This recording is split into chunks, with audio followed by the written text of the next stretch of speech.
Class 8 first chapter lecture number 5। हम kidney के functions हमने लास्ट चैप्टर में स्टडी की थी। माइल फंक्शंस ऑफ किडनी आज है।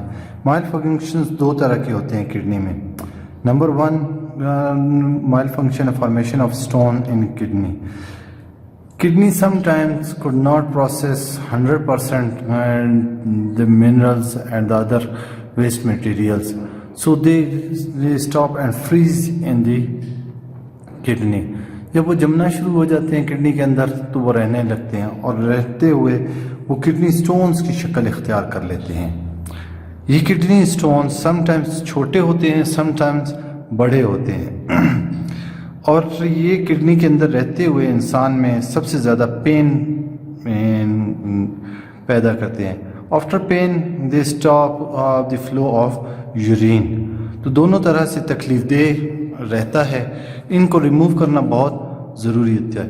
अगर छोटे किडनी स्टोन्स हों, छोटे किडनी स्टोन्स को एक्सेस ऑफ वाटर, पानी की ज़्यादती और मेडिसिन्स के ज़रिए एक्सपेल कर दिया जाता है, उन्हें किडनी में से एक्सपेल आउट कर दिया जाता है। अगर वो मीडियम साइज़ के स्टोन हों तो उन्हें खारिज करने के लिए, उन्हें एक्सपेल आउट करने के लिए लिथोप्सी के अमल से गुजारा जाता है। What is लिथोप्सी? लिथोप्सी किसी भी मशीन को इस्तेमाल करके वाइब्रेशंस के ज़रिए किडनी स्टोन्स को इंतहाई छोटे पार्टिकल्स में, एक्सट्रीमली छोटे पार्टिकल्स में बदल दिया जाता है, जिसके बाद वो पानी के ज़रिए नीचे यूरिनरी ब्लैडर में ट्रांसफ़र हो जाते हैं और वहाँ से एक्सपेल आउट हो जाते हैं। ये वाइब्रेशंस की आम तौर पर हम जानते हैं अल्ट्रासाउंड या फिर लेज़र के ज़रिए ये अमल होता है। दूसरा जो प्रॉब्लम है किडनीज़ का वो है mile function. That's mile function is renal failure. Renal failure अचानक से किडनीज़ का काम करना छोड़ देने को हम रीनल फेलियर कहते हैं। ये क्रोनिक इन्फेक्शन की वजह से हो सकता है, मुतअद्दी बीमारियों की वजह से हो सकता है, डायबिटीज़ शुगर की वजह से हो सकता है और हाई ब्लड प्रेशर की वजह से हो सकता है। इससे रीनल फेलियर से समटाइम्स उसके नताइज बहुत भयानक भी हो सकते हैं अगर इलाज न किया जाए। Third one is dialysis. Dialysis क्या है? Removal of waste and harmful materials from the body by artificial way. By artificial means इसे डायलिसिस कहते हैं। डायलिसिस की फिर दो टाइप्स हैं, peritoneal dialysis and hemodialysis. Peritoneal dialysis क्या है? एक्सटर्नली फ्लूइड को पेरिटोनियल कैविटी में फ्लो किया जाता है, जहाँ पर ब्लड वेसल्स से वेस्ट मटेरियल्स को एब्जॉर्ब करके इस फ्लूइड को फिर दूसरी जानिब एक्सक्रीट कर दिया जाता है। हेमोडायलिसिस क्या है? हेमोडायलिसिस में इंसान के जिस्म के साथ मशीन को मुंसलिक किया जाता है। ये मशीन एक्चुअली प्रोसेसर का काम सर अंजाम देती है एज अ फिल्टर और ह्यूमन बॉडी में से वेस्ट मटेरियल्स को एक्सक्रीट करती है एंड फिर दोबारा मशीन के ज़रिए इंसानी जिस्म में खून को दाखिल कर दिया जाता है। अब हम आते हैं एक्सरसाइज के ऊपर। एक्सरसाइज में पहला question 1.1 select the correct answer. The system that communicates messages among the various parts of human body is called, that is option B nervous system. The central nervous system consist of, central nervous system यहाँ पर क्योंकि sales के नाम लिखे गए हैं तो यहाँ इंटर न्यूरॉन्स के ऊपर मुश्तमिल होता है। Number 3, one of the following is the sensory organ. Sensory organs के nose, eyes, nose, eyes, ear and skin, tongue. तो आइज यहाँ पर हमारे पास मौजूद है। सेंसरी ऑर्गन पूछा गया है, organ is I. Number 4, the following is the functional unit of kidney. Functional unit of kidney is nephron. Option A is the answer. It is the involuntary action. Involuntary actions वो होते हैं जो बगैर सोचे समझे, बगैर पहले किसी तरतीब के, विदाउट प्रायर थॉट परफॉर्म किए जाएं। That is one of is breathing is here. So option C is the answer, breathing. Fill in the blanks. Question number 1.2. Fiber coming out of cell body is, यहाँ cell को define नहीं किया गया. That is a mistake of book. लेकिन हम जानते हैं कि हमने पहले किसे पढ़ा था, हमने पहले जो है न्यूरॉन्स को पढ़ा था, उसी से फाइबर्स आउट हो रहे थे. तो उसके जो फाइबर्स थे वो डेंड्राइट्स थे. Pons control the swelling of food and sense of taste को कंट्रोल करते थे pons. There are 12 pairs of cranial nerves. Those nerves which originate from the brain are called cranial nerves and they have 12 pairs. ये हमारे पास basic information book ने दी थी, इसलिए हम यहाँ पर cranial का वर्ड इनपुट करेंगे ब्लैंक में. The triangular shape structure is renal medulla are called. Triangular shape को नाम दिया था बुक ने रीनल पिरामिड. ब्लैंक में रीनल पिरामिड आएगा. Medium size stone in the kidney is expelled by, अभी हमने देखा लिथ्रोप्सी के जरिए उसे खारिज किया जाता है. The brain enclose in the skull that is called cranium box. Correct. Number 2. cerebellum is located behind the cerebellum. False. Incorrect. The action carried out automatically is called reflex action. True. Kidneys is 6 cm long, 3 cm wide and 12 cm thick. Wrong. Kidneys are 12 cm long, 6 cm wide and 3 cm thick. So it's incorrect. The peritoneal dialysis and hemodialysis are methods of treatment of removal of waste harmful materials from the body. Correct. Next question है 1.4. Receptors जाकर दूसरे column में मिलेगा जी, cells that receive messages from impulse. Effectors, muscles and gland. Effectors क्या थे? जब भी glands को वो ऑर्डर्स मिलते थे तो वो ग्लैंड्स जो है मसल्स एंजाइम्स खारिज करते थे जिससे मसल्स में कंट्रैक्शन या एक्सपेंशन होती थी, तो वो इफेक्टर्स काम सर अंजाम देते थे. Sensory organs, skin, eye, ear, tongue या eye and nose. Sensory organs. Kidney कहाँ एक्सक्रीशन ऑफ वेस्ट मटेरियल से मिलेगा? Central nervous system, brain and spinal cord से जाके कॉलम बी में मिल जाएगा.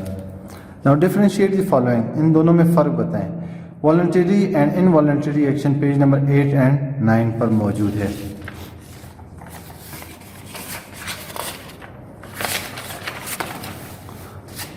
पेज नंबर 8 के ऊपर वॉलंटरी एक्शंस है एंड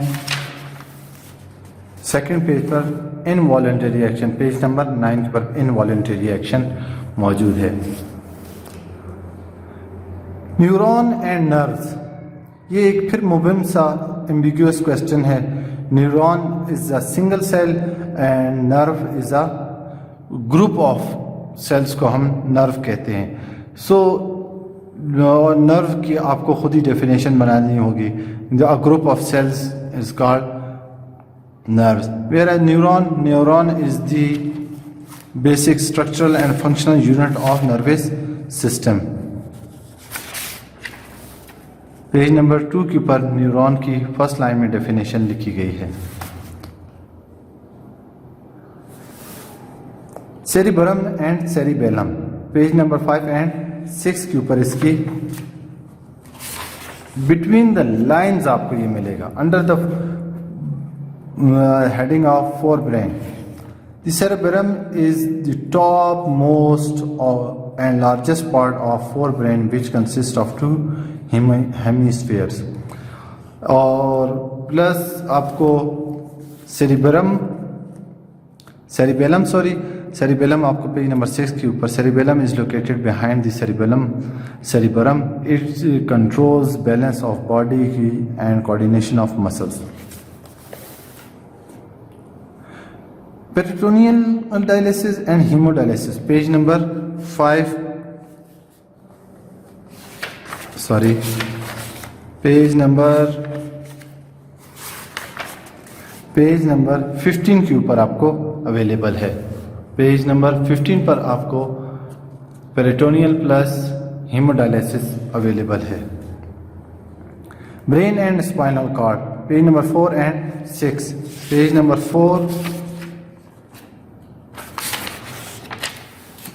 4 पर a delicate and important part of central nervous system brain available है, एंड पेज नंबर 6 पर आपको स्पाइनल कॉर्ड अवेलेबल है।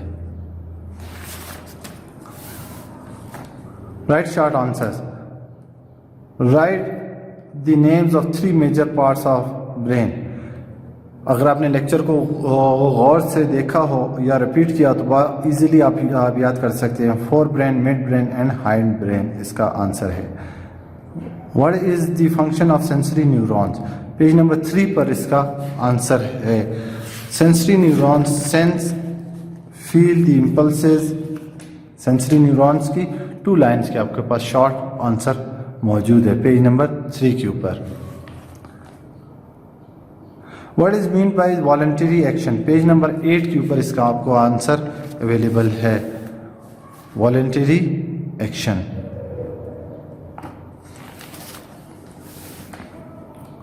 Write the name of important disease of kidney. Kidney की important disease अभी हमने study किया 13 एंड 14 के ऊपर। हमें important formation of stone in the kidney and renal failure are 2। Page number 13 and 14 पर इसका आंसर आपको शॉर्ट में अवेलेबल है। Write the names of various parts of the nephron. Nephron में रीनल कॉप्सल और सेकंड था रीनल टेब्यूल।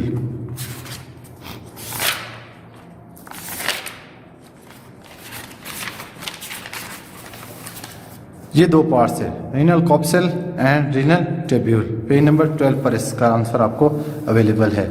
लॉन्ग क्वेश्चन में describe human nervous system, page number 2।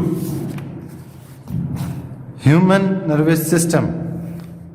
आप सेल में ना जाएं, सिर्फ ऊपर के पार्ट को। There are 2 parts, central nervous system and peripheral nervous system.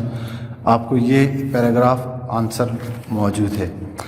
Working of nervous system with the help of label diagram, page number 7 के ऊपर हमारे पास लेबल डायग्राम मौजूद थी जिसे मैंने बोर्ड के दरमियान में ड्रा किया था। हेडिंग है working of nervous system through a model. This is the model. और ये जो 4 पॉइंट्स हैं they are more important than anything in this diagram और दिस टॉपिक। तो डायग्राम प्लस ये 4 टॉपिक्स आपको बहुत कीनली स्टडी करने चाहिए पेज नंबर 7 एंड 8 पर। Explain the human peripheral system 6 + 7। 6 पर पेरिफेरल नर्वस सिस्टम की हेडिंग है। क्योंकि लॉन्ग क्वेश्चन है तो आपको इस सारे के सारे को अटेम्प्ट करना होगा। क्यों इसको somatic nervous system and autonomic nervous system इसके पार्ट्स हैं, यहाँ तक आपको इसका आंसर डिक्लेयर करना होगा, राइट करना होगा अपनी नोटबुक्स में। Explain the internal structure of kidney with the help of label diagram, page number 12। Kidney के structure page number 12, internal structure of kidney. मैंने इसको बहुत डिटेल से अपने लेक्चर में आपको एक्सप्लेन किया था। ये सब का सब इसका आंसर में लॉन्ग क्वेश्चन है तो इसमें शामिल होगा सब्जेक्टिव क्वेश्चन में। 1.11 है question, draw label diagram of human excretory system. Human excretory system बिल्कुल पेज नंबर 11 पर हमें अवेलेबल है। हम यहाँ देख सकते हैं kidney and associated organs, ureter, urinary bladder, urethra. इस सारे हिस्से को आपने आंसर का हिस्सा बनाना होगा। क्यों? क्योंकि ये सब्जेक्टिव क्वेश्चंस में शामिल है। Describe the structure and function of nephron. Nephron हमारे पास यहाँ पर है, पेज नंबर 12 पर डिटेल नेफ्रॉन को बयान किया गया है। रीनल कॉप्सल, रीनल टेब्यूल, इस सारे को आपको इसके आंसर में शामिल करना है। फिर छोटे छोटे right note on the following reflex section 9 page number 9 पर रिफ्लेक्स सेक्शन की हेडिंग मौजूद है। रिफ्लेक्स सेक्शन 2 पैराग्राफ पर मुश्तमिल है। रीनल फेलियर पेज नंबर 14 अब ये कई टॉपिक्स में शामिल हो चुका है। Renal failure this was the second function of the kidney. Renal failure आपको 3 लाइन का एक पेज 4 लाइन पेज पैराग्राफ है जो आपको आंसर में लिखना होगा। देन डायलेजर 14 एंड 15 पर मौजूद है। डायलेजर की हेडिंग बिल्कुल रीनल फेलियर के नीचे से शुरू होती है एंड 2 टाइप्स ऑफ, क्योंकि नोट लिखने को कहा गया है तो आप इसे 4 to 6 लाइन से ज़्यादा ना जगह दें। बहुत शुक्रिया स्टूडेंट्स, बार बार आप लेक्चर्स को वॉच करें, अच्छी से थॉरोली से स्टडी करें। ये आजकल के दिनों में सिर्फ और सिर्फ सेल्फ स्टडी पर आपने काम करना है और ख़ुद से सीखना है ताकि आपकी अपनी सेल्फ लर्निंग हो सके। बहुत शुक्रिया।